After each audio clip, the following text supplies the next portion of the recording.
Começa agora o Xadrez Verbal.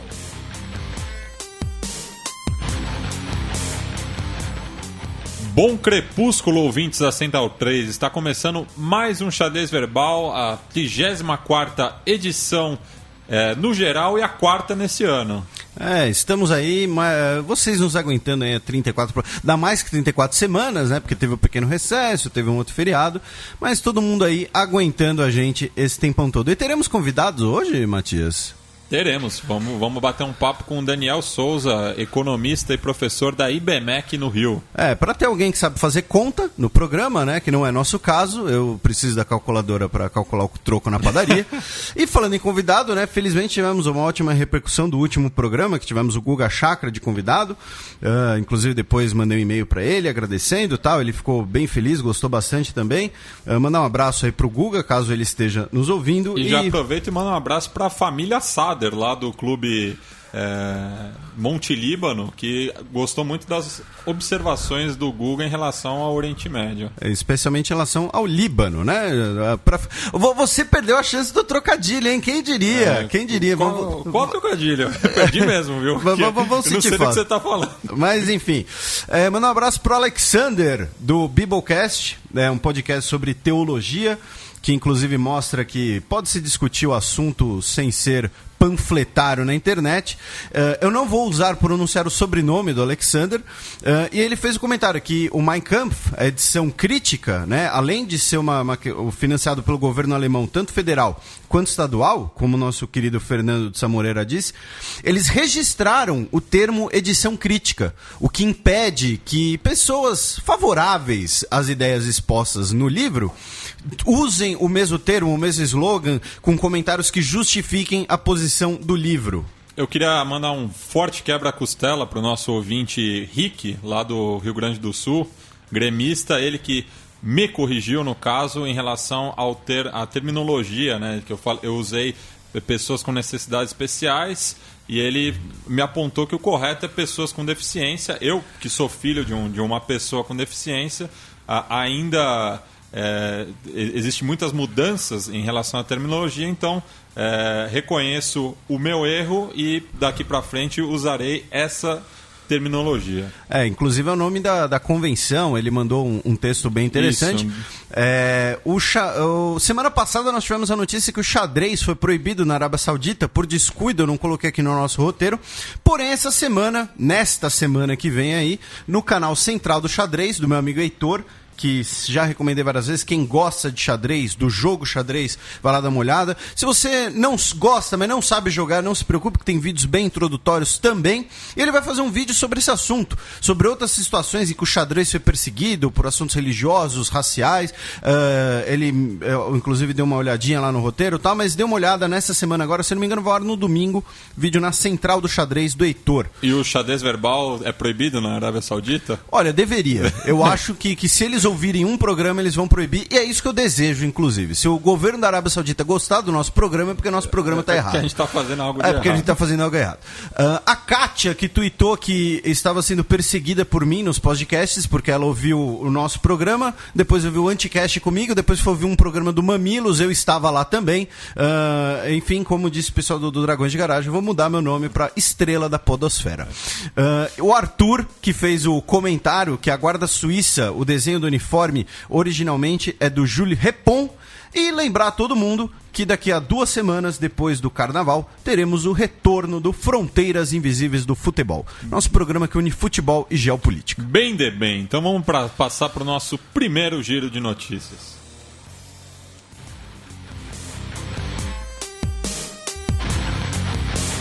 Giro de notícias. Duas notícias do último dia 25 de janeiro, também conhecida como última segunda-feira.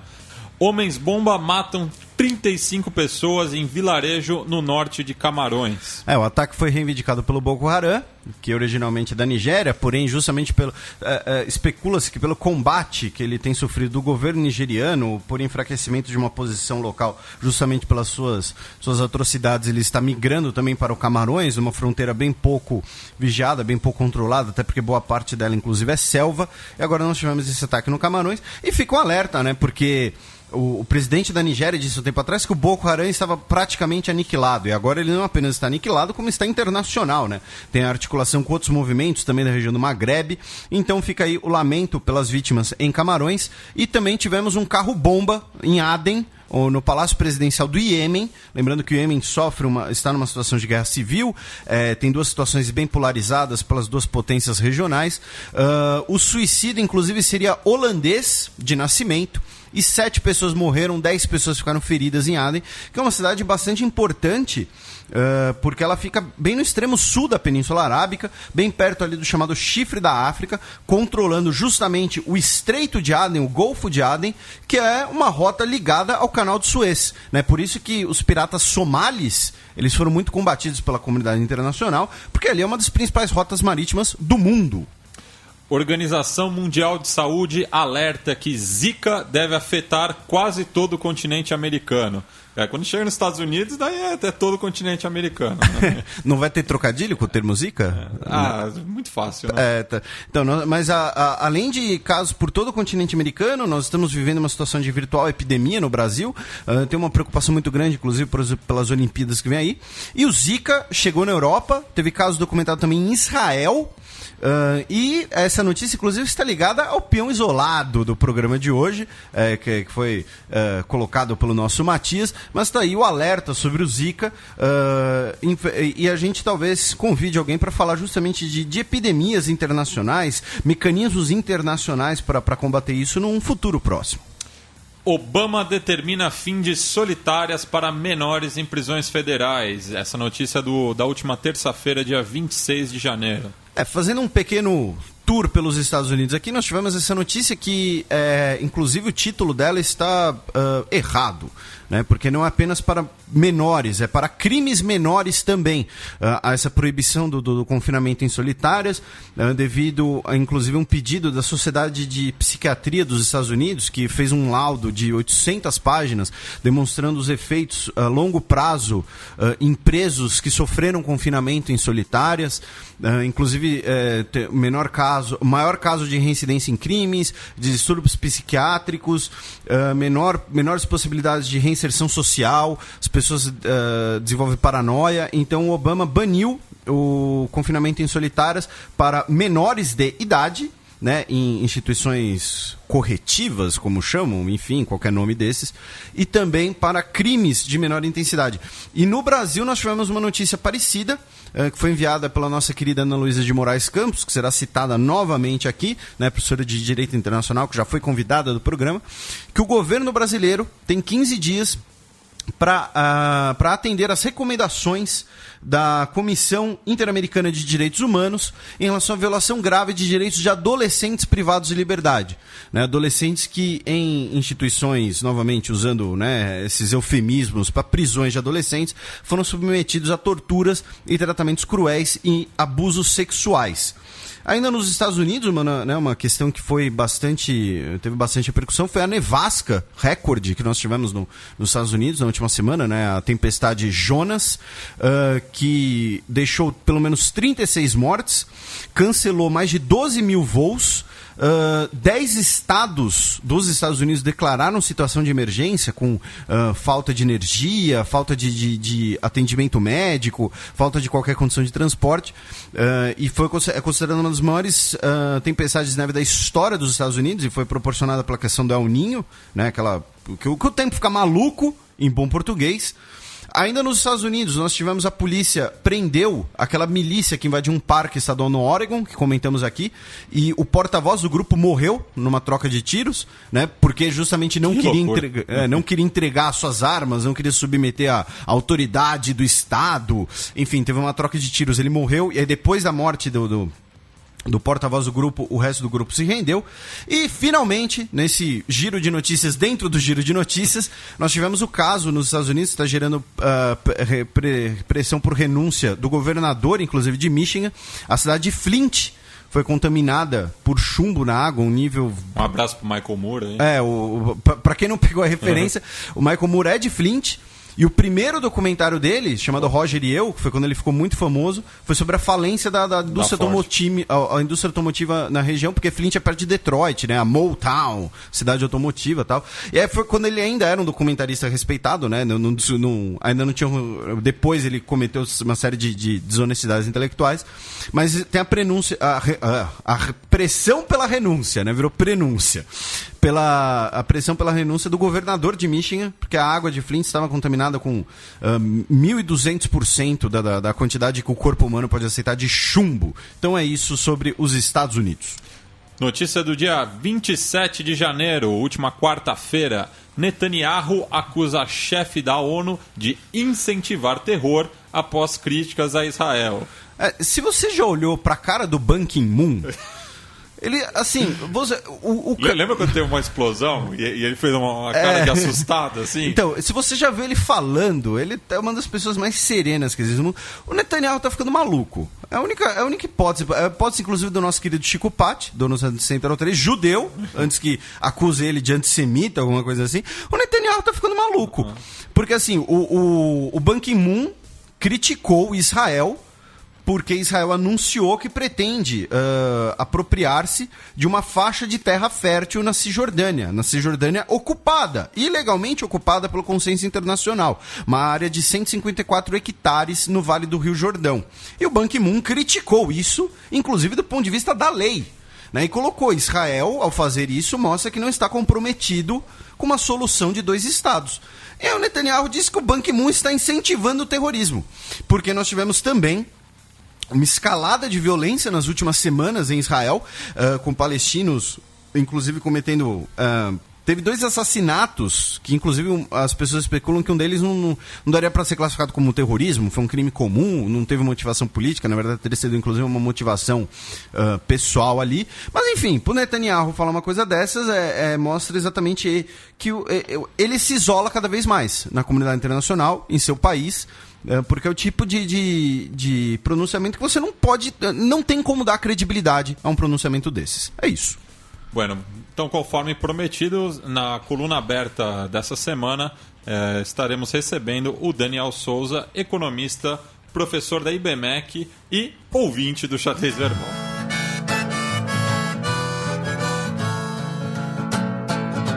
Coluna aberta. Na coluna aberta de hoje, conversaremos com o professor de economia da IBMEC, Daniel Souza. E aí, Daniel, tudo bom? Tudo bom, Matias. Um prazer falar com vocês.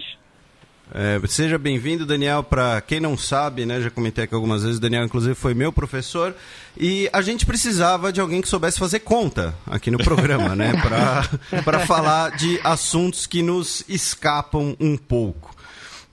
Posso começar, Matias? Por favor. Daniel, primeiro, antes de tudo, né, no último fim de semana nós tivemos o encerramento do último Fórum Econômico de Davos,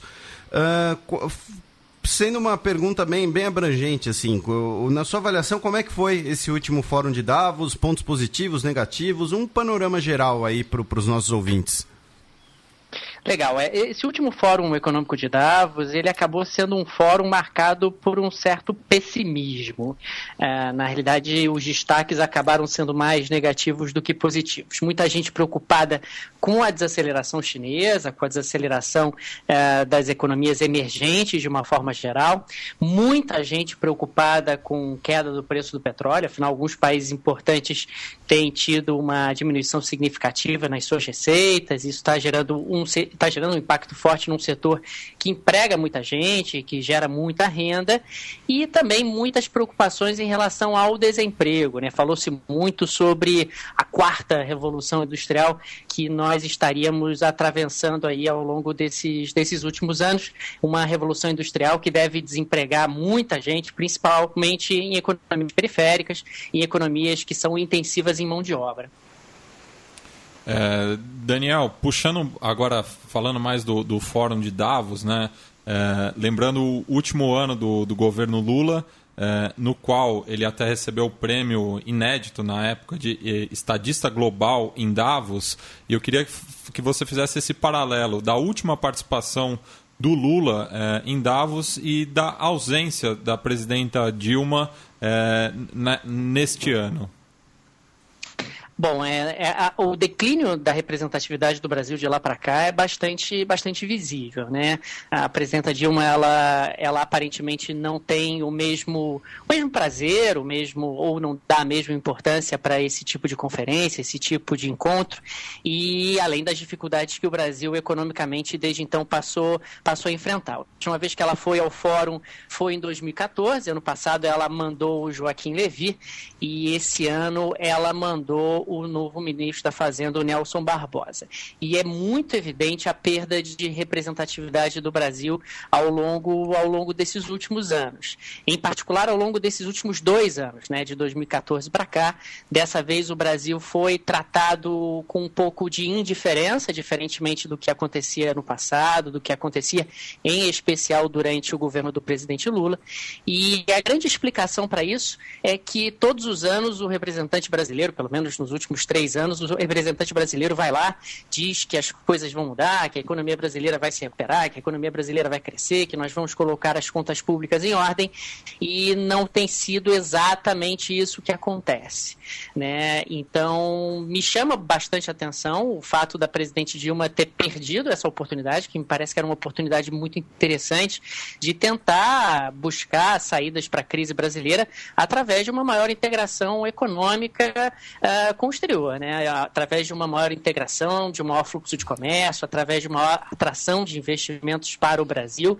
Me parece que seria bastante oportuno que ela tivesse estado presente, que ela tivesse eventualmente até ouvido críticas ao Brasil. Acho que isso faz parte do processo, mas chama a atenção realmente a perda de representatividade do Brasil, e me parece que a presidenta não considera isso uma prioridade, pelo menos no momento. E isso pode gerar algum efeito, digamos assim, empírico, por exemplo, perda de investimentos, ou então investimentos direcionados para outras regiões, né? Comentou-se muito que a Argentina teria conseguido alguns focos de investimento com a presença do Macri em Davos. Enfim, essa ausência pode resultar também em prejuízos na ponta do lápis? Com certeza, né?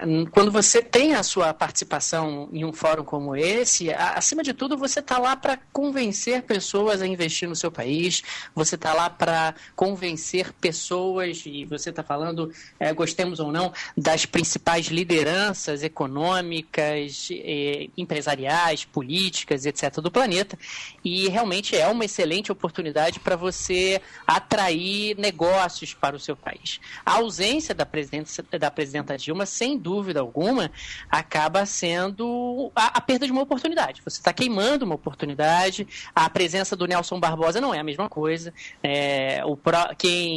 Quando você... É uma coisa humana, né? Você falando com o ministro da Fazenda, você sente, puxa, eu gostaria de falar com a presidente da República, eu gostaria de falar com a mais alta autoridade do país. Parece que a presidente não está ligando muito para mim, não está me dando muita importância. Eu sei que pode parecer uma coisa pequena, até certo ponto mesquinha, mas faz parte do processo.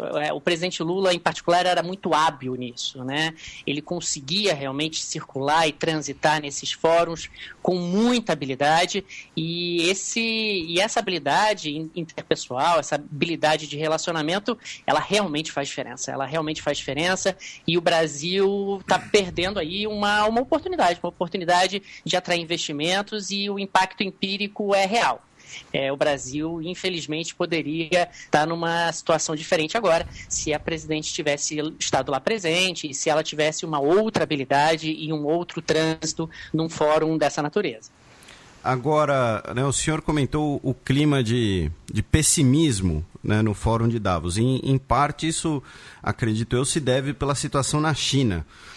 Pensando, né, em quando você tinha alunos que não entendiam porcaria nenhuma de economia porque vieram da faculdade de História, como você explicaria para uma pessoa bem leiga o que acontece hoje na China, né? Qual o motivo da crise chinesa e por que está acontecendo tudo isso na China, né? Nós tivemos um circuit break, todas essas coisas. E só nesse contexto da China também, ampliar a questão para as relações comerciais dentro do BRICS, né?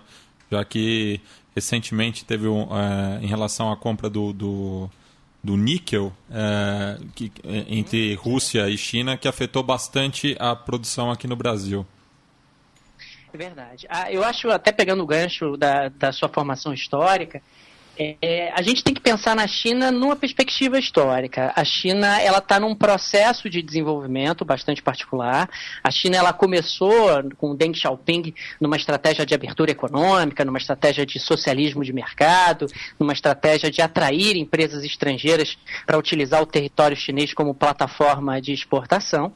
E esse foi o primeiro estágio do crescimento econômico chinês, né? A China oferecia uma mão de obra barata, a China oferecia um câmbio extremamente desvalorizado, então você levava um punhado de dólares e conseguia trocar por uma enorme quantidade de yuans. Então fazer um investimento na China era, sem dúvida nenhuma, algo muito barato e aumentava muito a rentabilidade e o lucro de empresas ocidentais, né? Esse modelo ele funcionou muito bem durante bastante tempo. Depois disso, a China passou por uma segunda fase, onde o crescimento passou a ser mais alavancado por investimentos pesados em infraestrutura, investimentos pesados em máquinas, equipamentos, energia e por aí vai. E agora a China está chegando a um terceiro estágio, que é absolutamente natural. É um estágio onde não dá mais para manter os mesmos volumes de crescimento das exportações que se tinha no passado, não dá mais para manter o mesmo volume de crescimento, de investimento em infraestrutura, energia, etc., que se tinha no passado, e a China agora precisa buscar um novo caminho, uma nova estratégia em termos de crescimento econômico, que é o mercado interno, né? Esse processo ele acabou se acelerando depois da crise de 2008, onde a China passou a ter um pouco mais de dificuldade em relação às suas exportações.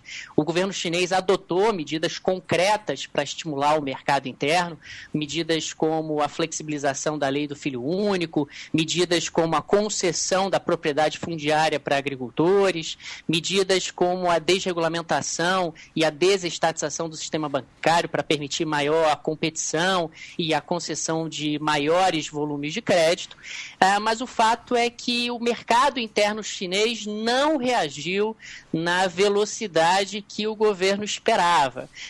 O consumo interno chinês ainda é relativamente baixo, proporcionalmente baixo para o tamanho da economia e para o tamanho de sua população, e a China continua tendo níveis de poupança excessivamente elevados. A poupança é o não consumo, né? Não é a caderneta de poupança propriamente dita, é toda a renda que você não consome, e os chineses ainda têm um pouco essa característica. Talvez se algum ouvinte já tenha tido contato com empresários chineses ou já tenha participado de uma feira chinesa, você sabe que os chineses compram pouquíssimo. O cara compra pouquíssimo, poupa muito, e essa é uma característica cultural chinesa, e é uma característica cultural chinesa que até o atual momento está trazendo reflexos sérios para a economia chinesa. A questão da Bolsa é o seguinte, né? A China, como apresentava excelentes taxas de crescimento, a segunda economia do planeta, muita gente apostando que ela poderia ultrapassar a economia norte-americana, o PIB dos Estados Unidos, o camarada olha para isso e pensa, vou pegar o meu dinheiro e vou colocar em ações de empresas chinesas, vou mandar para a Bolsa de Xangai. Muita gente fazendo isso ao mesmo tempo, o preço das ações na China começa a subir, e durante vários anos subiu feito um foguete, subiu sem parar. Mas subiu em excesso, né? As ações das empresas chinesas se descolaram um pouco da realidade, se descolaram do que efetivamente elas valem por conta de um certo excesso de otimismo, por conta de uma certa euforia. E a partir do momento em que você percebe que não é tão bom quanto você imaginava, que a economia chinesa não vai manter as mesmas taxas de crescimento que ela vinha tendo, aí você começa a pensar, talvez não tenha sido uma boa ideia levar o meu dinheiro para a China, talvez não tenha sido uma boa ideia comprar essas ações com uma expectativa de valorização que não vai acontecer. E aí acontece o movimento de retorno, né? O movimento de retorno é o camarada vendendo as suas ações. O primeiro vende, o segundo vende, as ações começam a derreter, aí o quarto fica apavorado, vende também. As ações vão caindo tão rapidamente que você acaba disparando o circuit breaker, né? Na prática, o circuit breaker, que é um mecanismo que existe no próprio Brasil, existe nos Estados Unidos, nada mais é do que você interromper. Gente, vamos tomar um café, vamos dar uma volta, vamos pensar, porque essas oscilações estão fora do lugar, né? Vamos acalmar um pouco, vamos respirar e tentar voltar a negociar dentro de algum tempo e com a cabeça no lugar. Isso está sendo assustador para a economia chinesa, porque está fugindo muito dinheiro da economia chinesa. No último ano, você teve uma fuga de mais de $1 trilhão da economia chinesa, de capitais, né? É algo bastante expressivo, são recursos que estavam aplicados no mercado de capitais chinês e agora está deixando a China.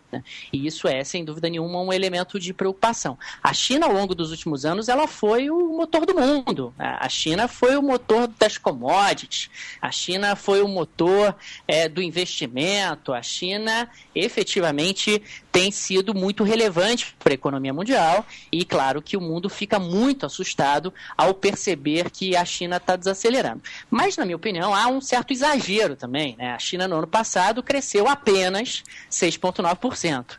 Né? A desaceleração chinesa está acontecendo, mas está acontecendo lentamente, e é uma desaceleração que já estava mais ou menos prevista, porque ninguém pode manter aquelas taxas de crescimento para sempre. E uma coisa que chama atenção é que quem está querendo substituir a China nesse papel de alavanca do crescimento mundial é a Índia, né? A Índia que recentemente já cruzou a barreira dos 7% de crescimento anual.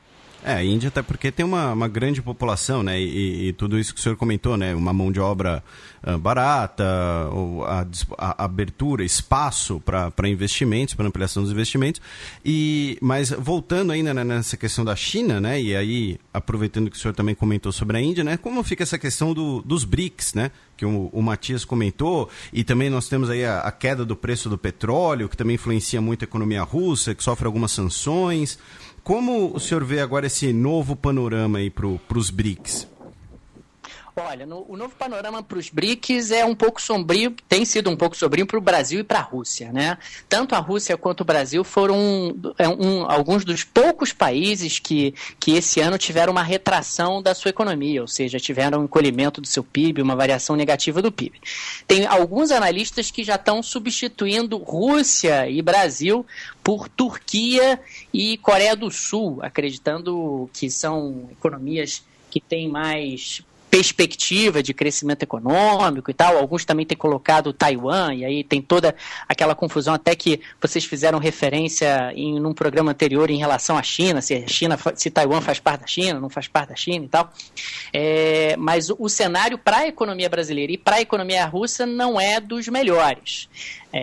Para a economia indiana e para a economia chinesa continua sendo muito bom. Quer dizer, a China crescendo mais de 6%, a Índia crescendo mais de 7% ao ano.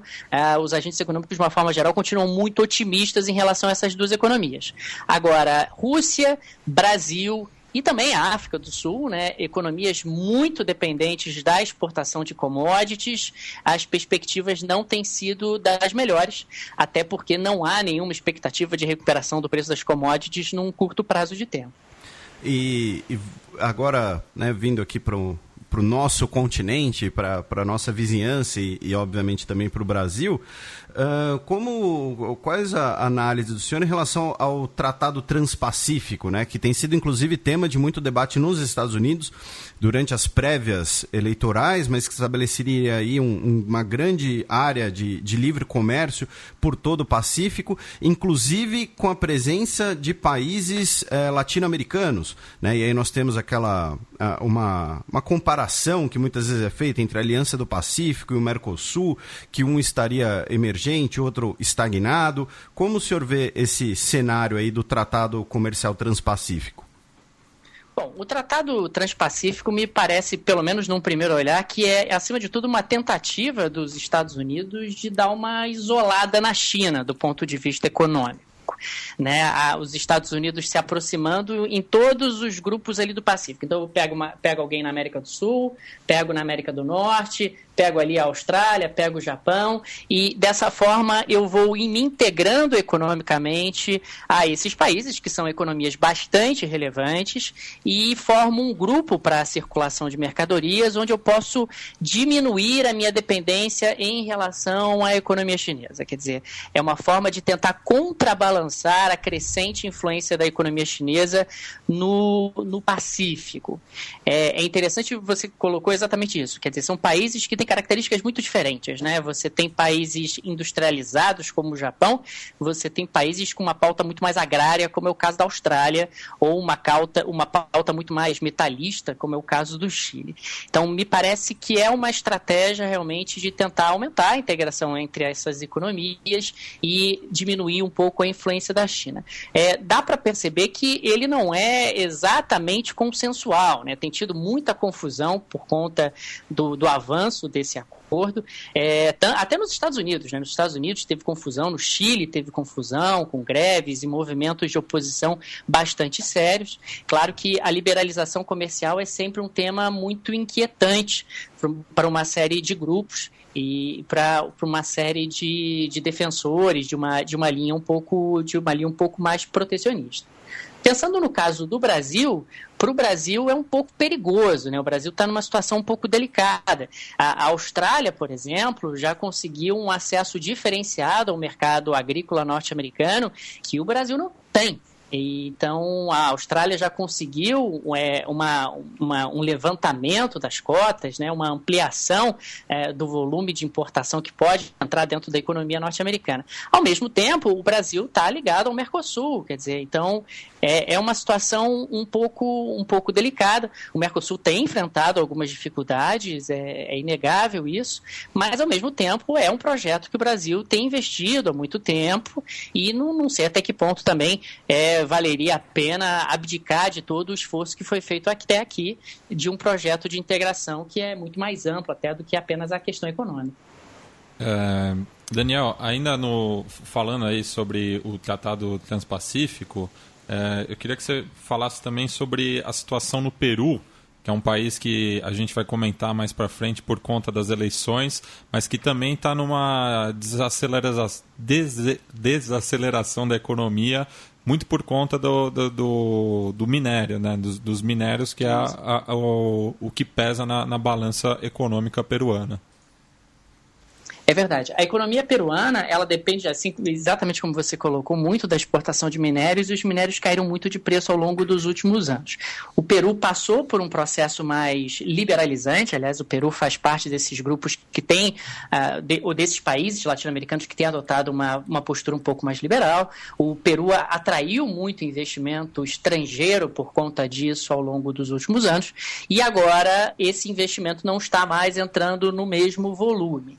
Então, me parece que o Peru vai realmente passar por um processo de desaceleração, e esse processo de desaceleração vai ter implicações políticas, é algo absolutamente natural, e pode trazer dificuldades para a manutenção do grupo político peruano que está no poder. E o senhor acha que o tratado entre União Europeia e Mercosul de livre comércio sai? Sinceramente? Sinceramente. Duvido. Acho muito difícil. Acho que se fosse para sair já tinha saído, sabe? Me parece que há pelo menos um oficial interesse em ambas as partes de tentar uma aproximação, etc. Mas é muito complicado, porque a entrada dos produtos do Mercosul na União Europeia tem resistências muito fortes de países como a Irlanda, que a carne brasileira, por exemplo, ou mesmo a carne argentina. Então, acho muito difícil que a União Europeia, principalmente, encontre uma unidade capaz de levar adiante a assinatura de um acordo com o Mercosul, que é uma pena, né? Para o Mercosul seria realmente algo muito bom essa aproximação em relação ao bloco europeu. E agora, tentando fechar tudo isso, né, num cenário comum, né, no cenário global, Esses dias, anteontem, se não me engano, teve uma coluna do Delfim Neto, né, que é um daqueles autores que a gente pode discordar de tudo que diz, mas tem que ler. E que ele comentava justamente essa questão de problemas geopolíticos, de disputas geopolíticas, como essa questão entre Estados Unidos e China, também questões no Oriente Médio, o projeto dos BRICS, como dos principais empecilhos para o contexto internacional e que, por consequência, se tornam os principais empecilhos para a economia brasileira nos próximos anos. Eu sei mais ou menos qual a visão do senhor para a economia brasileira nos próximos anos, mas para os nossos ouvintes, como o senhor vê as possibilidades econômicas brasileiras aqui a curto prazo? Olha, o Delfim Neto, ele, como você colocou, você pode realmente discordar dele, mas você tem que lê-lo.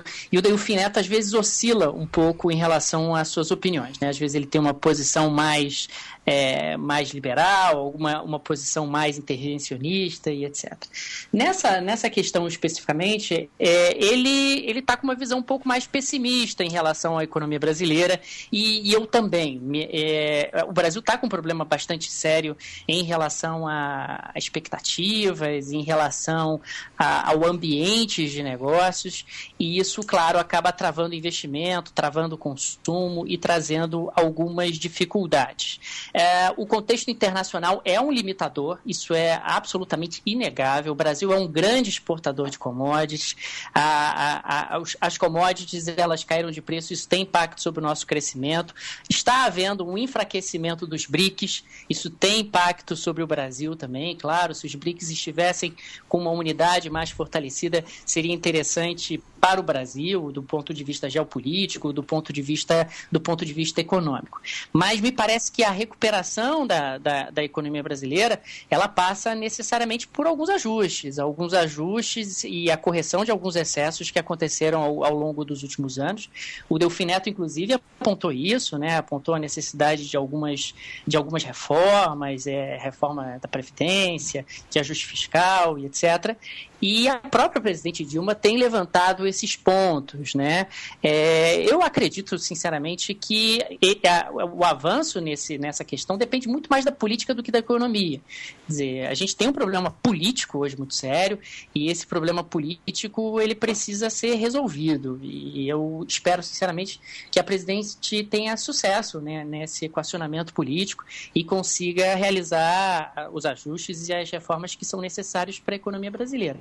O pior cenário que tem é o cenário da insegurança, né? Você não sabe se o governo vai fazer um ajuste fiscal, se não vai, se volta a CPMF, se não volta a CPMF, se o governo vai cortar gastos, não vai cortar gastos. As ideias que têm sido levantadas são boas, né? Tanto pelo Nelson Barbosa, o próprio Delfim Neto levantou ideias interessantes, tentar desregulamentar um pouco, desvincular, né, as receitas da União, para dar um pouco mais de liberdade para o governo fazer um ajuste fiscal, colocar as contas públicas em ordem. Enfim, acredito que algumas coisas precisam ser feitas, mas é perfeitamente possível que elas sejam feitas e que o Brasil retorne uma trajetória de crescimento em médio prazo. Esse ano não vai dar, esse ano já está mais ou menos comprometido, mas acho que para o ano que vem ainda dá tempo da gente ter uma recuperação bem significativa. Antes de começarmos a encerrar sua participação e de tomar seu tempo, tem algum ponto importante na economia no momento, seja no Brasil, seja no mundo, que nós não levantamos aqui, que o senhor gostaria de citar, de levantar? Acho que não, Felipe. A gente falou de tanta coisa, né? Falou de BRICS, falou de Transpacífico. Acho que a gente acabou. Não é todo dia que temos alguém aqui, então tem que abusar. Mas. Imagina, é só me convidar que eu volto. E o senhor, como ouvinte, inclusive, do programa, sabe que os convidados também têm que dar uma dica cultural quando vem aqui. E, por favor, né, nos dê uma dica cultural e para os nossos ouvintes. Bom, olha só, eu vou dar uma dica para o pessoal que gosta de economia e que gosta realmente de tentar entender um pouco melhor. Tem um livro que eu gosto muito, que é o Crash, que recentemente saiu, que é um livro para não economistas. É do Alexandre... agora eu passo para depois para vocês colocarem no blog de vocês. Mas é o Crash. E eu também gosto muito de quem quiser entender um pouquinho mais de economia, do Freakonomics. Acho que o Freakonomics é um livro muito legal para quem quer pensar um pouquinho ou entender um pouquinho como os economistas pensam. Perfeito. Mas então, professor, muito obrigado aí pela sua participação. Antes do Matias encerrar aqui, mandar um abraço também para o Tanguy, né, que também foi meu professor, seu colega de trabalho, né, porque talvez ele fique um pouco de ciúmes, né, que você veio aqui antes, não sei, ele até comentou ontem no Twitter, então mandar também um abraço pro vascaíno, professor Tanguy Bagdadi. Mas... Ele tem esse defeito de ser vascaíno, mas não dá para ser perfeito, né, cara? Então é isso. Brigadão, Daniel, mais uma vez. A audiência agradece também por elucidar diversos pontos que podem ser um pouco nebulosos para o pessoal que não é da área de economia. Imagina, eu que agradeço. Eu, como o Felipe colocou, eu sou ouvinte de vocês, ouço toda semana o podcast, então vai ser um prazer até participar e hoje ouvir um pouquinho também da minha participação. Então, depois do papo com o Daniel Souza, vamos agora para o quadro das efemérides semanais. A Semana na História. –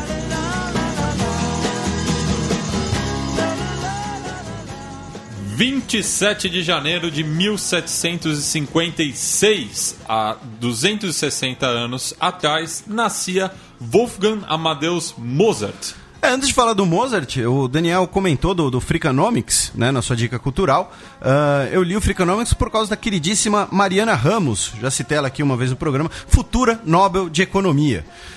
Mas tá aí, 260 anos do nascimento do Mozart, que é considerado um dos principais compositores de música clássica, e é considerado também um dos mais acessíveis, né? Até porque várias de suas músicas são muito famosas, né? Para usar em filme, desenho animado. Propaganda de carro.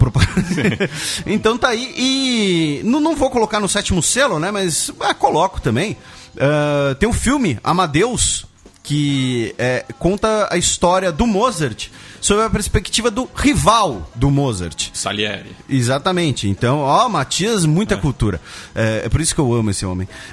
Mas então tá aí a dica também do filme Amadeus. E, inclusive o ator que interpreta o Salieri fez Scarface também. Então o cara é monstrão aí dos filmes. 25 de janeiro de 1971, há 45 anos atrás, Idi Amin Dada lidera golpe militar em Uganda. A ditadura do Amin não durou muito tempo em Uganda, mas é considerada uma das mais violentas, uma das mais bárbaras. Inclusive, ele tem histórias de que ele seria praticante do canibalismo.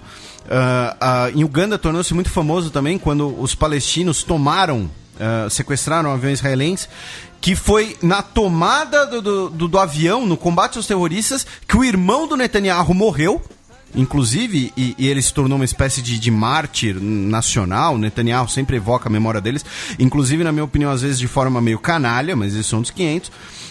Mas a ditadura do Idi Amin foi bastante sangrenta. Depois que ele foi deposto, inclusive, ele viveu o resto da vida dele na Arábia Saudita, exilado, morreu de causas naturais, não foi perseguido. E é mais um daqueles casos que a África foi basicamente dividida ao meio durante a Guerra Fria, né? Então você tinha ditaduras pró-bloco soviético, depois citaremos mais o bloco soviético, e você teve ditaduras pró-ocidente, pró-capitalismo. O caso do Idi Amin era justamente uma ditadura anticomunista. Sim, assim como a gente falou no programa anterior do Zaire, né? Sim, do Congo. Do Congo. 28 de janeiro de 1986, há 30 anos atrás, o ônibus espacial Challenger explode no lançamento. Basicamente, se não me engano, acho que 15%, quase 20% da população americana assistiu a explosão ao vivo. Tirem as crianças da sala. Os sete tripulantes morreram, eram 5 astronautas e 2 convidados. Inclusive, muito assistindo, porque um dos convidados era a Christa McAuliffe, que seria a primeira professora no espaço. Né? Teve um lance bastante midiático nisso. E a explosão do Challenger gerou um grande debate sobre procedimento de segurança, porque ele explodiu por falha humana, por desleixo, por assim dizer. E a cápsula em que os tripulantes estavam, ela sobreviveu. Os tripulantes estavam vivos após a explosão, e eles morreram com impacto no mar, a 330 km por hora, se desintegrando. E aí também surgiu a discussão sobre meios de fuga, né, de possibilitar que os astronautas eventualmente consigam fugir de um acidente e se salvarem. Então foi bem traumático na história aí da exploração espacial. E só me complementando, o nome do ator em questão, que interpreta o Salieri, é o F. Murray Abraham. E recomendo tanto o Amadeus quanto o Scarface. Vamos passar agora para o match.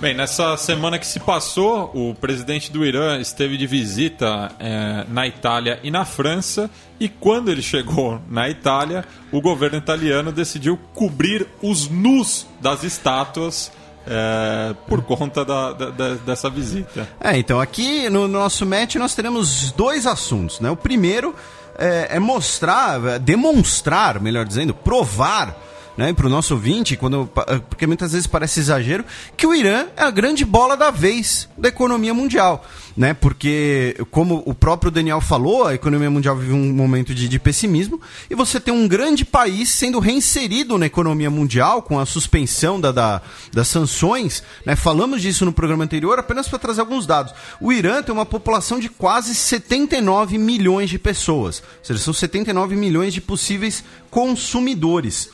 O seu PIB, ele gira em torno da casa de $1 trilhão, o que não é muito alto, pensando aqui no tamanho do país e tal, mas tem um índice de desenvolvimento humano alto, de 0,766, e tem um PIB per capita relativamente baixo. Então você investir no Irã pode possibilitar inclusive a ascensão da população iraniana como consumidoras. E para dar exemplos disso, antes da gente entrar na outra discussão, na França o Irã assinou um acordo com a Peugeot da casa de quase 2 bilhões de reais após a conversão. Também fechou um acordo com a petrolífera Total, que quer explorar petróleo no Irã, é uma das maiores petrolíferas do mundo. Na Itália, nós tivemos no Total, o presidente do Irã, Rouhani, participou de uma convenção com empresários italianos que firmou contratos de total de 17 bilhões de euros, o que dá quase 70 bilhões de reais. E a China prevê que na próxima década o laço bilateral, o comércio bilateral entre os países, essa notícia é da Folha, aumente em 600 bilhões de dólares. Isso é muita grana. E todo mundo vê agora no Irã como um local onde você pode investir e principalmente onde você pode lucrar. Você pode ganhar novo mercado consumidor para o carro Peugeot, mais petróleo para Total explorar, ou então um petróleo mais fácil de ser explorado, ao contrário, por exemplo, do petróleo do Mar do Norte ou do pré-sal brasileiro. Então você tem aqui a concretização daquilo que a gente já vinha falando. O Irã tornou-se a principal bola da vez na economia mundial, né? Teve a sessão especial em Davos apenas sobre o Irã. Também tivemos um acordo com Airbus para 114 aviões da Airbus para renovar a frota da Iran Air, que inclusive a gente comentou alguns programas atrás, era no ano passado ainda. Os aviões domésticos do Irã estavam começando a ter possibilidade de acidentes, inclusive acidentes graves, né? Por falta de peças, por causa do embargo, das sanções. Então agora você tem uma economia, um país grande, com um mercado consumidor potencial enorme, porque é uma população grande que não tem ainda uma renda alta per capita. Então você consegue inserir mais facilmente produtos a serem consumidos aqui, você consegue aumentar essa renda muito mais fácil, né? Fazendo aqui uma pequena crítica à nossa história, é muito mais fácil você conseguir ascender pessoas à classe média do que você mantê-las ali. Então o Irã está nessa fase mais fácil de ascensão das pessoas. Agora, nem tudo são bilhões e bilhões não de estrelas, como diria o Carl Sagan, mas de dólares, de euros, né? Nós temos aqui duas questões morais, duas questões éticas, políticas, polêmicas para a gente discutir aqui, né? A gente já discutiu um pouquinho off. A primeira visita do Rouhani foi à Itália, onde o presidente italiano, o primeiro-ministro, desculpem, né? A Itália é parlamentarista presidencialista. O Matteo Renzi recebeu ele, eles fizeram um tour pelo Museu Capitolino, em Roma. Um dos lugares que eu gostaria muito de visitar, né? Como você acredita também, fez história, né? Quer ver essas coisas.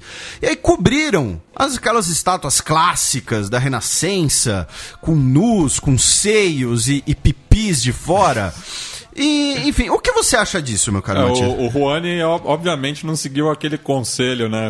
Em Roma, faça como os romanos. Ó. Mas, enfim, o que você... Porque, assim, o Rouhani disse que ele não pediu para cobrirem. O governo italiano teria feito isso por precaução, para não ferir sensibilidades. Eu vou expor minha opinião primeiro. E depois a gente vai falar do caso francês. Do caso francês. Mas no caso aqui, eu acho que a Itália agiu de forma babaca ao fazer essa concessão, ou se não foi uma concessão, essa prevenção, por vários motivos. Primeiro... Se você acha que vai dar problema esses nus, não leva o cara no Museu Capitolino. Para começo de conversa. Entendeu? Primeiro é isso. Segundo, é uma questão cultural, né? Uma questão... porque a proibição não teria sido nem pelos nus, né? Porque o Islã ele proíbe a reprodução da forma humana.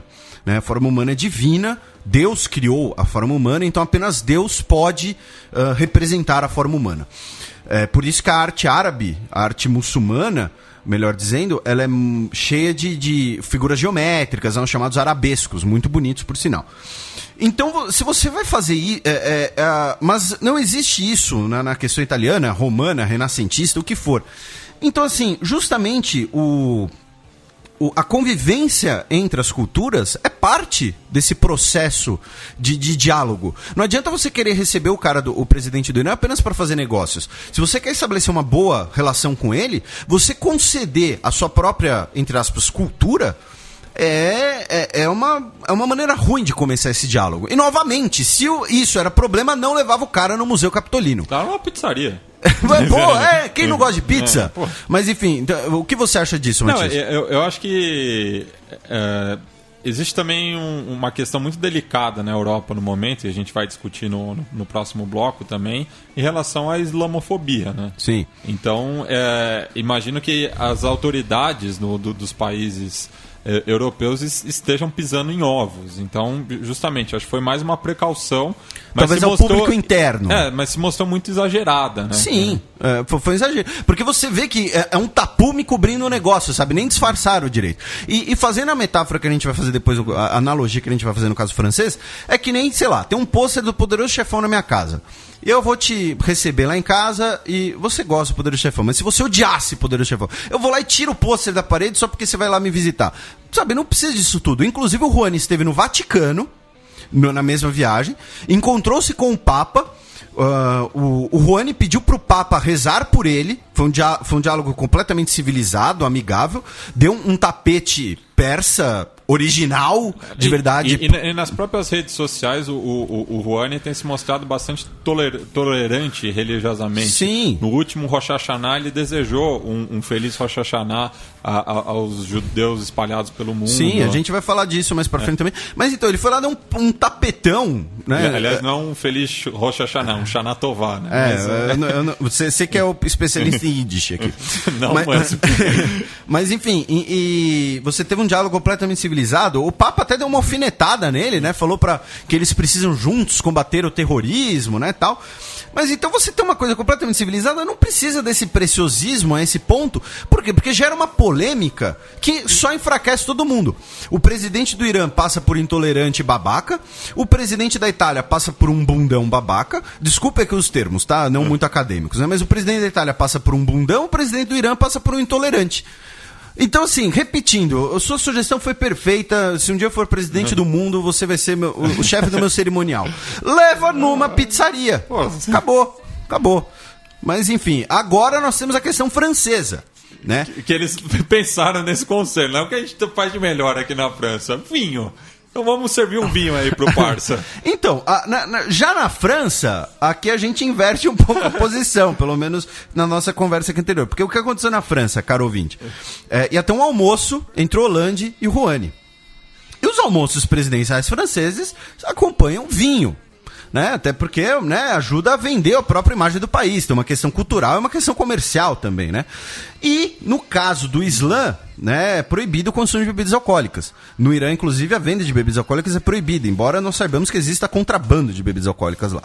Mas, de qualquer jeito, nesse caso, sim, foi a comitiva do Rouhani que pediu para não ter o vinho. E a França falou que abrir mão de servir o vinho seria abrir mão dos valores republicanos, dos símbolos franceses. Então cancelaram o almoço e sugeriram um café da manhã, né? Porque não teria bebida alcoólica. Se bem que, né, o café da manhã do Charlie Sheen deve ter uma garrafa inteira de vodka. E só um parênteses aqui, que tem um dado de 2014, por conta da Copa do Mundo, que o Irã participou, e revelou-se, né, que os iranianos consomem álcool e tem uma estimativa que mais de 1 milhão de iranianos consomem álcool anualmente. Então, se você pensar no tamanho da população, não é muita coisa mesmo. Né? No Irã inteiro tem menos pinguço do que tem em São Paulo. Fácil. Então, entendeu? Mas assim, aí a França propôs o café da manhã, fora do estilo Charlie Sheen, só que o presidente do Irã, obviamente, a comitiva iraniana, obviamente, ficou um pouco sentida, né, com esse cancelamento e tal. E aí, na minha opinião, e aí é óbvio, a gente está fazendo aqui uma discussão e cada ouvinte faça sua reflexão, tire sua conclusão, tal, né? A parte comercial é que entra uma parte mais de ética, de relacionamento cultural. Mas assim, se eu vou receber na minha casa, por exemplo, nosso amigo em comum, Daniel Dweck, que é judeu praticante, inclusive participou do Xadrez Herbal especial de fim de ano sobre Jerusalém. Eu não vou servir uma bela costela de porco para ele, né? Eu gosto de costela de porco, mas ele não come carne de porco. Então, se você está recebendo uma pessoa, esse limite entre fazer uma concessão, entre ser hospitaleiro e abrir mão da sua própria identidade, às vezes pode ficar muito tênue. Mas nesse caso, eu acho que no caso a França, que acabou sendo um pouco intransigente. No caso da França, nós temos a questão, e aí entra o que você falou, de fazer uma demonstração também de política interna, né? Porque a França está nesse estado, inclusive, de emergência. Nós tivemos o atentado de Paris. Então, você mostrar até para a população francesa que votou na Frente Nacional, sei lá, que você não vai se curvar, tal. Mas eu duvido muito que se o Hollande fosse receber o Netanyahu, ele ia servir carne de porco. Ou se você vai, sei lá, receber um vegetariano na sua casa, você não vai fazer um churrascão, sabe? Você vai lá e faz, não sei, faz uma berinjela, alguma coisa assim. Só não chama de churrasco. Só não chama, né? Churrasco. Não coloca uma berinjela na grelha e fala que é churrasco. Que nem a Bela Gil fez churrasco de melancia, né? Você pode trocar melancia por churrasco. Mas não. Você pode comer os dois. Pode. Mas enfim, então aqui no caso francês, eu achei que no caso os franceses foram um pouco indelicados. Qual é a sua opinião, meu caro Matias? Exponha. Eu concordo com você, e ainda mais na França, que é um país que nos últimos anos, né, isso tem sido um debate mais constante do que na Itália, já que, em comparação, os dois países, a França recebe muito mais imigrantes de países islâmicos, tem uma porcentagem... Até pelo seu antigo império colonial? Claro, tem uma grande parcela da população que é seguidora das religiões, da religião islâmica, e teve até a polêmica, né, por conta do vestimento das mulheres, de querer proibir isso. Então, no caso da França, mostra que é uma indelicadeza que não é de hoje. Enquanto que na Itália, eu acho que foi muito mais uma questão de... excesso de zelo. Excesso de zelo. Até não acho... discordo um pouco de você, acho que não foi tão grave assim, né, o cobrir os nudes. Mas no caso da França, realmente foi de uma insensibilidade grande. Então fica aí a reflexão para o nosso ouvinte. Claro que vários ouvintes vão discordar da gente, vão discordar às vezes nos dois casos, né? Mas essa analogia de você receber alguém na sua casa, ela é sempre válida, porque as relações entre autoridades de alto nível, elas são levadas assim mesmo, né? O Obama... O Bush recebeu Lula em Camp David, literalmente, ele recebeu o presidente do país na sua casa, né? Então por isso que eles fizeram um churrascão juntos, né? Porque um texano, outro brasileiro e tal. Mas fica aí a proposta de reflexão aí pro pessoal e manda nudes, quem quiser. Não, obrigado. Você me manda nudes, Matias? Eu não. Não? Não tenho esse costume, não. Não, pra mim, se eu pedir assim... Também não. Não? Nem com vinhozinho? Eu sou tímido. Tá, então vamos pro próximo. Vamos para o nosso cheque.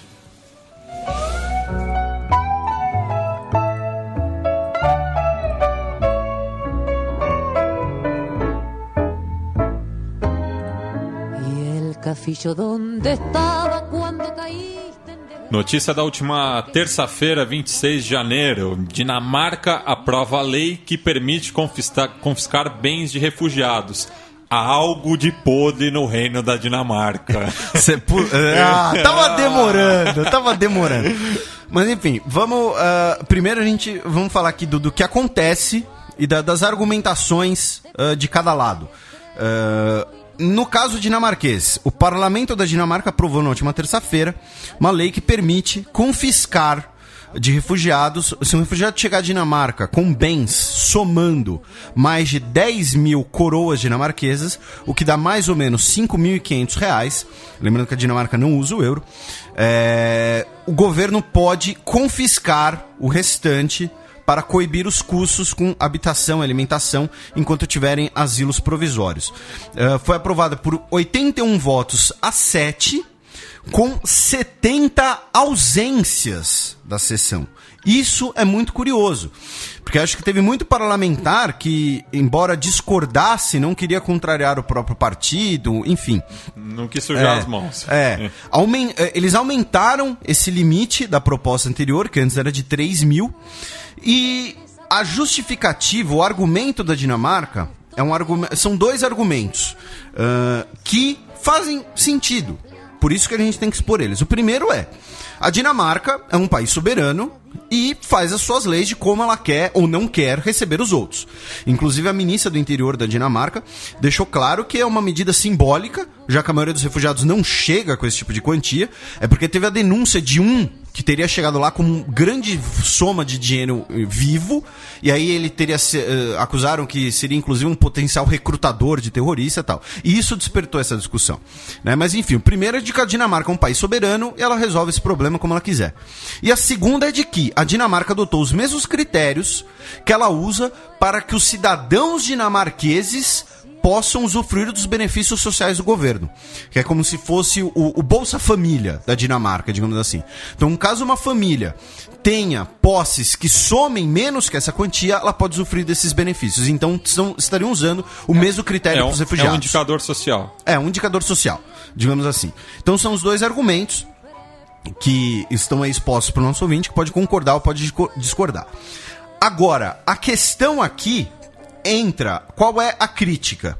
A primeira é a crítica ética-moral, né, de que isso não é condizente com o espírito de você receber um refugiado, uma pessoa que está numa situação de desespero. Porém, nós temos aqui duas questões também legais. E aí, mandar um grande abraço, meu profundo agradecimento justamente para Ana Luísa, que ontem à noite eu mandei uma mensagem para ela no Facebook, né, pedindo uma consultoria rápida, né, uma aulinha rápida, e ela foi muito prestativa em ajudar a colocar tudo aqui direitinho. Que o primeiro o caso do confisco de propriedade é uma afronta ao princípio chamado pro homine, que estabelece que as leis que protegem direitos humanos, que garantem direitos humanos, elas só podem ser alteradas para aumentar essa proteção e garantia. Então, a Dinamarca, sendo signatária da Convenção de Refugiados de 1951, e olha que coincidência triste, a Dinamarca foi o primeiro país do mundo que ratificou a Convenção de Refugiados de 51, ela foi feita justamente... Quem eram os grandes refugiados do mundo em 1951? Os europeus vindo do seu continente destruído, né? Então, ela foi criada nesse âmbito e depois nós tivemos um protocolo na década de 1960 que mudou essa caracterização. Porém, de qualquer jeito, nós temos aqui a primeira, isso seria uma afronta ao princípio do pro homine. E nós também temos que a nova lei dinamarquesa, ela aumenta o prazo da chamada reunião familiar. Então, por exemplo, uma pessoa chegou na Dinamarca, um sírio, vamos supor, conseguiu seu refúgio e ele pode, depois que sua documentação sair, pedir a sua reunião familiar, que é mais ou menos dizer, olha, a minha filha ficou na Hungria, eu gostaria que ela viesse para cá, então você acelera a papelada, você autoriza a entrada dessa pessoa aqui. A Dinamarca aumentou esse prazo para 3 anos, e isso viola a dificuldade de reunificação familiar, é também uma violação legal, aqui no caso da letra da lei, da Convenção de Direitos dos Refugiados, que a Dinamarca é signatária e ratificou. Então a Dinamarca, embora ela tenha uma posição soberana e ela tenha um argumento jurídico que faça muito sentido, nós também temos críticas não apenas morais e éticas, não é apenas um discurso bonzinho, progressista, mas também há aqui uma disparidade legal. Por isso que a Dinamarca sofreu crítica do Acnur, o Conselho de Refugiados das Nações Unidas, sofreu crítica da Cruz Vermelha, da Anistia Internacional, todos condenando esse tipo de atividade, esse tipo de postura. De que você, não apenas a questão do confisco, mas toda essa nova lei, ela fere não apenas o princípio da lei dos refugiados, mas as leis que a Dinamarca já concordou. Inclusive a Dinamarca é um país complicado, por assim dizer, nesse sentido, porque na própria União Europeia, a Dinamarca tem os chamados opt-outs, que a Dinamarca ela não é obrigada a ascender a qualquer tratado da União Europeia. Ela pode recusar ou não. Tanto que a Dinamarca ela não usa o euro, a Convenção de Pesca, se não me engano, ela também não faz parte, e a regulação de Dublin, que era a regulação de chegada de imigrantes à União Europeia, ela não era signatária original, ela só foi assinar depois, ela foi convencida, digamos assim, a assinar a regulação de Dublin. Então a Dinamarca ela tem um caso... uma relação estranha, digamos assim, com a União Europeia, com toda essa questão do seu controle fronteiriço, ela gosta de manter o seu controle fronteiriço. E aí nós temos elementos também como questões de xenofobia, de racismo. Teve o prefeito de uma cidadezinha na Dinamarca que disse que vai colocar carne de porco na merenda escolar para nenhum muçulmano podre vir para minha cidade, sabe? Um negócio assim. Citando a insensibilidade do bloco anterior, tá aí um caso. Entendeu? Então assim, você tem toda essa discussão, mas também uma discussão legal, não só uma discussão de princípios, mas também uma discussão legal em relação ao caso dinamarquês. E aí nós teremos o caso do restante da Europa. Mas antes de falarmos disso, considerações sobre a Dinamarca, meu caro Matias? Você que tem essa cara de suíço, quase lá, bandeira parecida, mesmas cores, essa descendência. Fã do Michael Laudrup. Esses traços nórdicos. Fã do Michael Laudrup, não? Não. Então, continuando aqui. Aí nós temos, em paralelo a tudo isso, meu caro ouvinte, na última semana nós tivemos a Suécia anunciando que pretende expulsar até 80 mil estrangeiros, que seriam pessoas que chegaram à Suécia, pediram asilo, pediram refúgio e tiveram seu pedido negado por critérios, novamente, nacionais suecos. Né? Esse pedido acaba seguindo um critério nacional.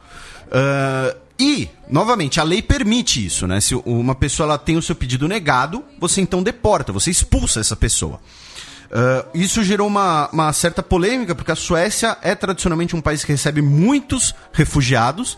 Não à toa seu craque é bósnio, né? Zlatan Ibrahimovic não é um típico nome sueco, você não vai achar um viking com esse nome. Só que a Suécia tomou essa medida também porque nós tivemos uma escalada de violência na Suécia, inclusive um caso que gerou muita sensibilidade de uma garota sueca. E olha a tragédia. Uma garota sueca, filha de uma imigrante bósnia, que chegou na Suécia na década de 70, na mesma geração dos pais do Ibrahimovic. Ela foi assassinada a facadas por um garoto de 16 anos, se não me engano, sírio, num abrigo, que ela trabalhava como voluntária. Inclusive, outros garotos sírios pegaram o responsável e mantiveram ele preso até a chegada da polícia. E só um parênteses, momento Fronteiras Invisíveis do futebol aqui, a Suécia tem 2 clubes de futebol de imigrantes assírios, não confundir com os sírios. Assírios, que seria o Iraque, mais ou menos, né? Colocando de forma bem leiga. Então, o caso da Suécia gerou essa repercussão porque a Suécia anunciou essa medida que, do ponto de vista legal, é completamente justa. No mesma semana, tudo isso na última semana, tá, caro ouvinte? A Finlândia anunciou que pretende expulsar 20 mil refugiados que tiveram pedidos negados também. No caso da Suécia, tem um agravante, que a Suécia, em proporção per capita, ela é o país da Europa que mais recebeu refugiados. A Alemanha é em número bruto, mas em proporção per capita, a Suécia recebeu um número gigantesco. E a Áustria propôs a suspensão da Grécia do espaço Schengen. O espaço Schengen é um espaço de trânsito livre na União Europeia, justamente porque muitos refugiados chegam na Grécia. Você vem ou por terra ou por mar. Inclusive, essa semana tivemos uma tragédia, um naufrágio no mar Egeu, que morreram 12 pessoas, se não me engano, 7 crianças, inclusive. Grécia e Turquia são os principais portas de entrada. Portas de entrada. Então, por que eu estou citando tudo isso? Para mostrar a tragédia humana, para novamente repetir o tamanho da calamidade que nós temos de refugiados, de refugiados da Síria, da Líbia, muitos estão vindo da Líbia também. Boa parte, na Suécia agora está formando uma comunidade enorme também de pessoas que vêm da Eritreia, que era parte da Etiópia, a costa da Etiópia, basicamente, fronteira ali com o Djibouti. Mas por que eu estou falando tudo isso? Porque torna mais visível ainda, torna explícita a necessidade da Europa tomar uma decisão como Europa, uma decisão em conjunto. Porque se cada país ficar fazendo as suas regulações, se cada país ficar tomando as suas próprias providências sozinho, primeiro, nós teremos justamente a falência do sistema europeu, do sistema de trânsito livre na Europa, das fronteiras abertas na Europa, como o caso aqui da Áustria propondo a suspensão da Grécia do espaço Schengen. Nós teremos grandes problemas socioeconômicos. Aqui, estou falando de desemprego, estou falando de inflação, estou falando de xenofobia, estou falando de crime também, porque não estou falando que todos os refugiados vão ser santos, ou vão, acabamos de ver um caso na Suécia que nós tivemos um assassinato. Então nós teremos um aumento de problemas socioeconômicos de todas as variáveis possíveis, e fica cada país tomando uma solução sozinha, porque não conseguem tomar uma solução europeia, que a proposta da Merkel, inclusive, que na minha opinião é a mais razoável,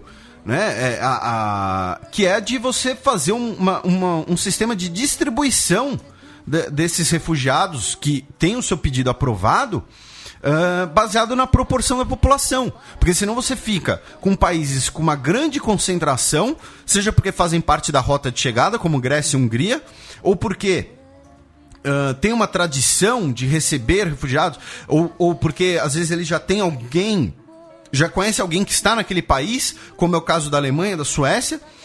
E os países não vão dar conta disso sozinhos. Quando a gente olha o tamanho, por exemplo, da Dinamarca, embora eu ache que a Dinamarca está completamente errada, você olha o tamanho da Dinamarca, sabe, fica uma coisa realmente de outro mundo, uma coisa extremamente desproporcional. Então, é urgente, é imperativo que a Europa tome uma solução como a Europa. Não apenas, e aí o ouvinte pode pensar, você está falando isso novamente por progressismo, ser bonzinho com os refugiados. Não apenas isso, mas porque disso depende a própria estrutura da União Europeia. Porque senão esse sistema vai ruir. De trânsito livre, de uma moeda comum, trânsito livre de mercadorias. Esse sistema vai ruir com um fluxo enorme de pessoas que não são culpadas pela situação que estão vivendo. Vamos repetir, ninguém sai da sua própria casa a pé, levando tudo que tem nas costas, se não tiver numa situação de desespero. Ninguém vai pegar um barco de que cabe 50 pessoas e tá 500 numa situação de desespero, através do Mediterrâneo, que é um mar extremamente violento, Não é que nem, sei lá, o Oceano Pacífico, que tem esse nome, não é à toa. Então, assim, a situação é urgente, não apenas pelos refugiados, não apenas por questões humanitárias, se quiserem colocar, mas pela própria existência das instituições, da estrutura jurídica da Europa. E só situando o ouvinte geograficamente, pensar que esse debate acontece na Dinamarca, a localização dela, você mesmo citou que a Suécia recebe a maior quantidade per capita e a Alemanha em números brutos, a Dinamarca está entre esses dois países. Exatamente. A Finlândia é fronteiriça com a Suécia também. E olha só, é mais louco ainda, cara, porque imagina você vive num país não apenas tropical, mas desértico. E você vai de mala e cuia, sem nada no seu corpo, para Finlândia. É uma situação de desespero para você fazer isso, entendeu? Para um lugar completamente diferente. Cultura, idioma, clima, sabe? Eu gosto de frio, mas, sabe, tem limite. Entendeu? Então, assim, é importante a gente pensar também nessa questão institucional. E tudo isso só está acontecendo agora na Dinamarca, na Suécia, na Finlândia, na Grécia, na Áustria, na Hungria, porque lá atrás todo mundo ficou condenando a Merkel para ela querer ser boazinha, ou não ser boazinha o suficiente, querer que... né? Teve gente que disse que ela estava querendo, inclusive, se livrar do problema na Alemanha. Mas não, a necessidade de uma solução europeia é imperativa, porque senão vai acontecer tudo isso que a gente está vendo. Não é mais uma previsão de um mané qualquer que fala num podcast. É algo que está acontecendo. Mas enfim, se você não tiver mais nenhum comentário, meu caro Matias, vamos pro Giro de Notícias, você que manda. Vamos passar a bola agora pro segundo bloco do Giro de Notícias.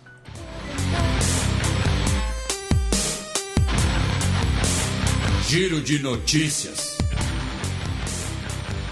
Notícia da última quarta-feira, 27 de janeiro. Equador propõe metas para a bloco, no caso a CELAC, até 2020 e divide países membros. A CELAC é a Comunidade de Estados Latino-Americanos e Caribenhos, né? E a presidência rotativa estava nas mãos do Rafael Correa, presidente do Equador. Ele colocou que o grupo deveria adotar metas de desenvolvimento em comum. Isso divide os países membros por quê? Porque, inclusive, como exposto pelo nosso chanceler Mauro Vieira, ele falou, olha, nós já temos as metas de desenvolvimento da ONU. Adotar uma meta regional, se você faz uma coisa aquém da meta da ONU, você está descumprindo o que você já combinou. Se você faz uma meta parecida com a da ONU, fica redundante. Então não precisaria. Né? Só que essa cúpula da CELAC foi muito interessante, porque voltou-se um debate público, né, de que a CELAC eventualmente pode se estruturar, se institucionalizar como uma OEA sem os Estados Unidos, basicamente, né? Lembrando que a OEA foi criada, inclusive, como um mecanismo dos Estados Unidos conseguirem manter sua influência no hemisfério ocidental, no contexto ali da Segunda Guerra Mundial e depois da Guerra Fria. Na CELAC, nós tivemos a aprovação de envio de uma missão eleitoral ao Haiti, o Haiti que está vivendo agora esse impasse eleitoral, uma escalada de violência, falaremos disso em outros programas. O Haiti, inclusive, também pediu uma missão à OEA, além da missão da CELAC, e o presidente da Colômbia, na CELAC, ele anunciou que uma missão da ONU, uma missão de observação da ONU, será recebida na Colômbia para observar, para apoiar, para ajudar a elaborar os acordos finais, a parte final do acordo de paz entre o governo colombiano e as Farc. E aí o presidente colombiano disse que o processo de paz na Colômbia agora será irreversível com a presença da missão da ONU. Então, fazendo um pequeno balanço aí da reunião da CELAC que tivemos na última semana. Também no último dia 27 de janeiro é assinada a Declaração de Marrakech. Marrakech, para quem não sabe, para quem não se lembra, para quem não assistiu aquela novela que tinha uma linha de ônibus Rio de Janeiro Marrocos, né? Porque todo mundo falava de ir pro Marrocos como se fosse ir pra esquina, não lembro nem mais o nome, né? Era O Clone, lembrei. Marrakech é a capital do Marrocos, e nós tivemos uma declaração muito interessante que foi assinada essa semana.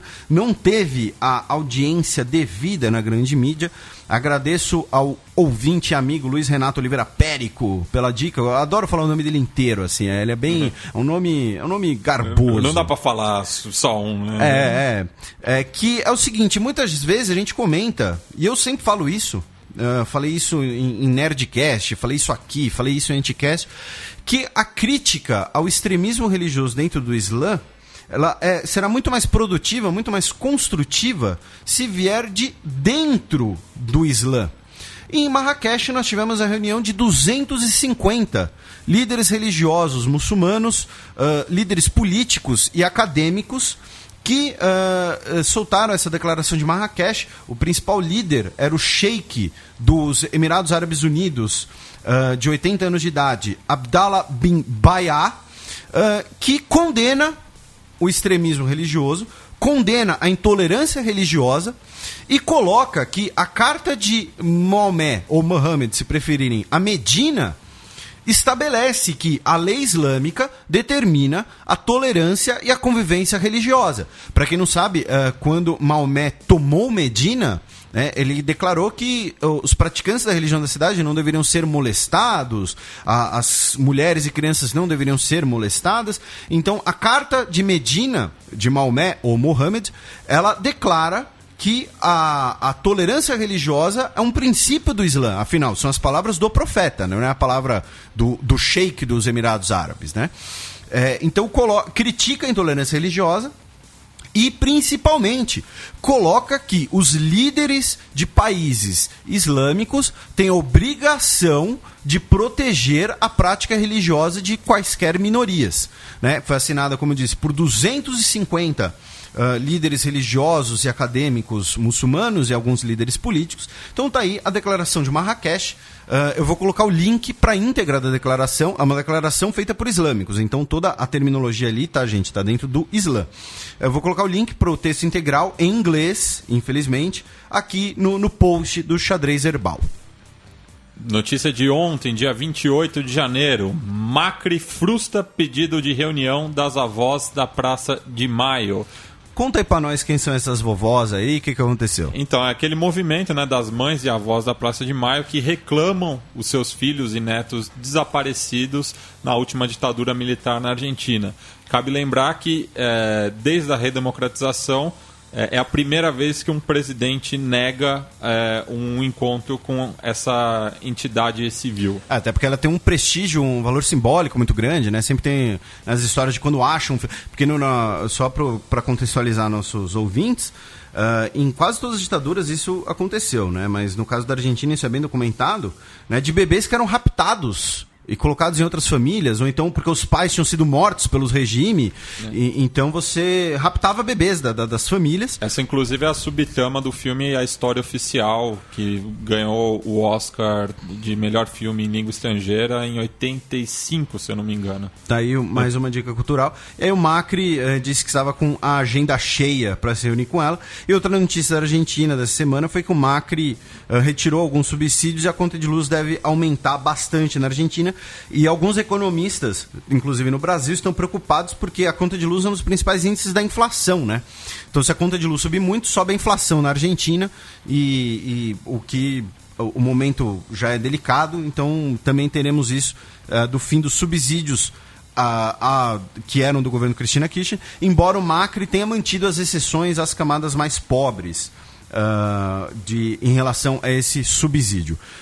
E nós teremos em breve, né, uma discussão grande aqui sobre a Argentina com um convidado, não é, meu caro Matias? Aparece, né? Sim. Sem revelar nomes. Sem revelar nomes, tá ok. E só uma notícia também ainda na Argentina de último minuto, que aconteceu pela manhã de hoje. 494 trabalhadores do Ministério da Cultura foram demitidos também.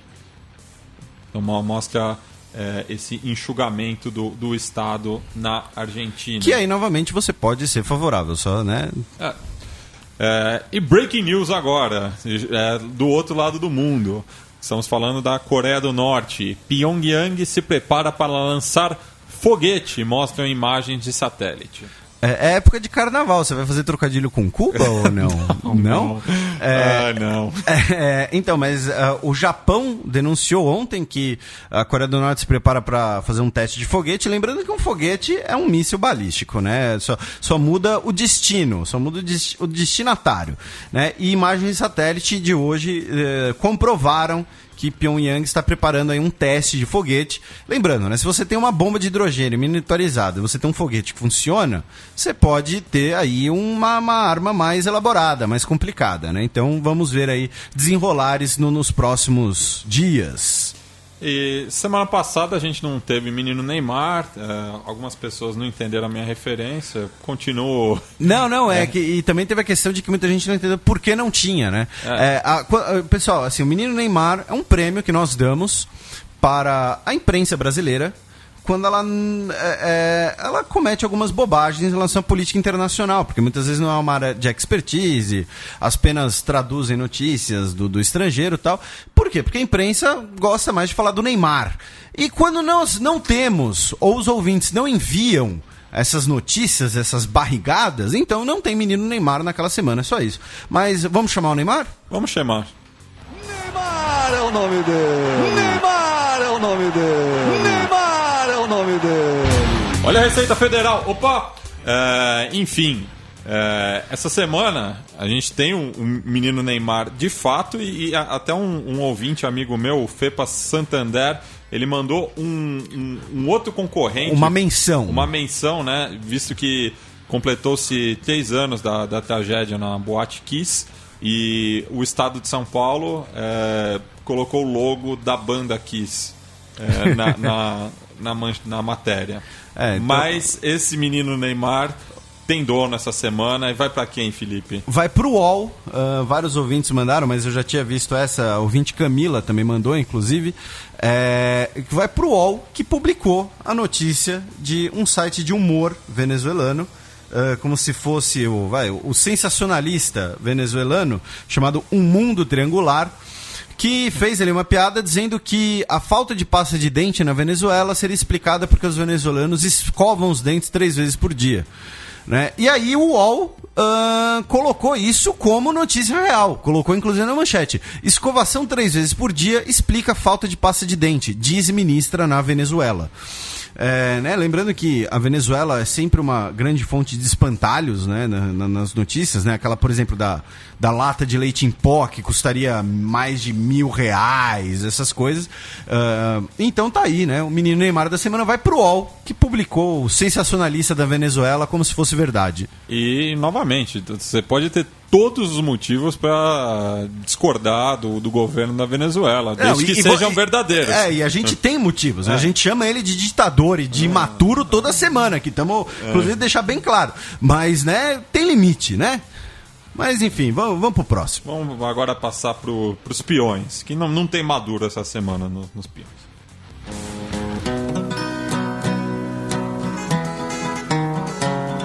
Os peões. A bullet from the back of a bush took Medgar Evers. E o peão isolado dessa semana vai pro Maduro da Rússia. Vai pro Putin. Não, ele não chega a ser o Maduro da Rússia. Ele é mais inteligente que o Maduro. Né? Enfim, mas vai pro Putin, que disse que o Zika, né? Perguntaram se ele, né, se podia chegar na Rússia, se estava preocupado. Ele falou que é uma praga latino-americana. Né, essa coisa, né, de pessoas que vivem nos trópicos, andam de cipó, tem macacos em casa, só faltou falar isso, né? Lembrando que o Zika chegou na Europa, nós tivemos um caso em Israel, nós temos um alerta do OMS, sobre uma eventual epidemia. Então tá aí o peão isolado pro Putin, que teve um preconceito com os latino-americanos. Lembrando, né, que ele tem um aliado na América do Sul e gosta de vender coisas pra América do Sul também, né? Então, imagina assim, se os astecas ou os maias chegasse lá no século XVI e falasse: essa tal de gripe aí é coisa de europeu que vem matar a gente aqui. Então tá aí o peão isolado. E peão promovido, eu vou sair da sala. Não, o peão promovido, ele é a ironia da ironia, a ironia reversa, como diria nosso amigo Jardel. O peão promovido da semana é a Fox News. Meu Deus. Por que é a Fox News? Porque a Fox News mostrou que o Donald Trump, ele é boçal demais até pra Fox News. A Fox News, que é conhecida por ser um veículo de imprensa extremamente conservador, extremamente sensacionalista, né, alarmista do ponto de vista de política internacional, inclusive, né, todo mundo na semana é do eixo do mal na Fox News. E o Donald Trump boicotou o último debate da Fox News por conta ali da mediação.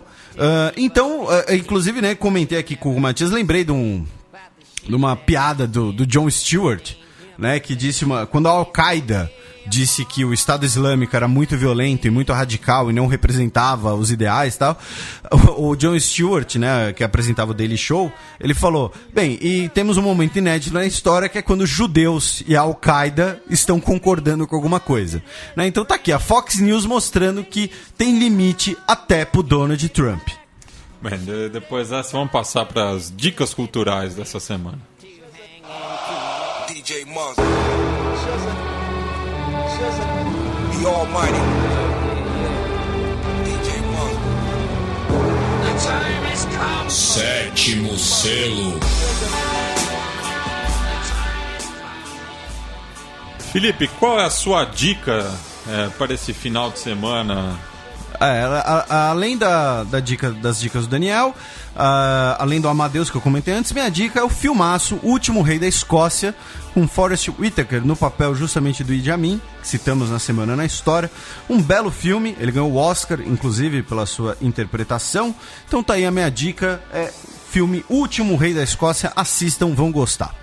Bem, e a minha dica é o livro Os Jacobinos Negros, do historiador tinidense C.L.R. James, que fala sobre justamente a revolução no Haiti, a independência do Haiti no final do século XVIII, e mostra muito como a situação do Haiti atual tem a ver com esse período, porque o Haiti sofreu diversas perseguições da comunidade internacional pelo modo como a sua independência foi feita, uma revolução feita por escravos. Então existia um medo muito grande do modelo revolucionário haitiano se espalhasse pelo resto das colônias na América Latina.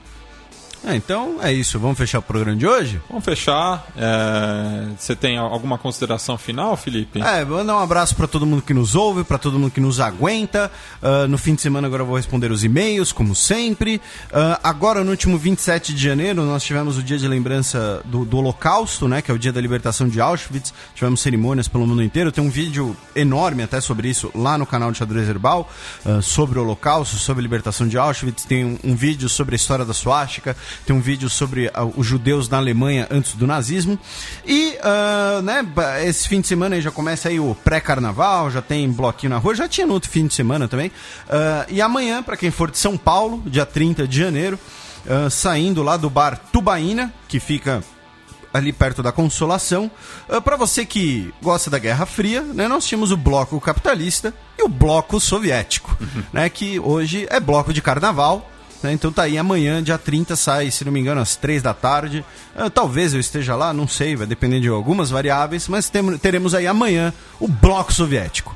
Bem, e para fechar o programa de hoje, vamos de rap, mais precisamente o rap da República Tcheca, eu ia falar Tchecoslováquia, olha só o anacronismo. Rap da República Tcheca. Você se supera a cada programa, velho. Da minha amiga Lenka e o seu grupo que chama Fakine. A música em questão chama Strash, que em tcheco significa medo, e fala justamente sobre essa propaganda do medo que fazem em relação aos refugiados, sendo que em seu momento os tchecos também foram recebidos em diversas partes do mundo, fugindo da guerra, enfim. Da guerra, da ditadura. Não faltou o que eles fugiram. Não faltou o que fugiu. Então, vamos aí de rap tcheco.